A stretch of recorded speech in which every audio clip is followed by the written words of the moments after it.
6 காரணங்கள் குறைந்தது இங்கே இந்த வசனங்களிலே காணப்படுகிறது. ஏன் மனசோர்வு ஏற்படுகிறது?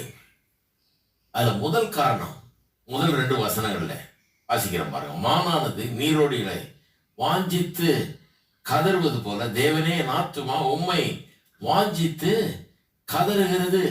என் ஆத்துமா தேவன் மேல், ஜீவனுடைய தேவன் மேலேயே தாகமா இருக்கிறது.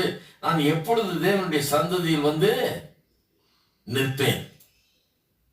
சங்கீதக்காரன் ஏதோ ஒரு சூழ்நிலையில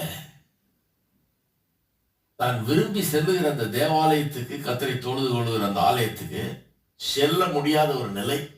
செல்ல முடியலன்றது மட்டும் இல்ல, அங்கிருந்து வெகு தூரத்திலே அவன் இருக்கிறான்.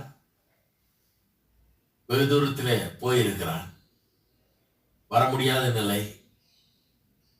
அப்படிப்பட்ட ஒரு நிலையில சிக்கி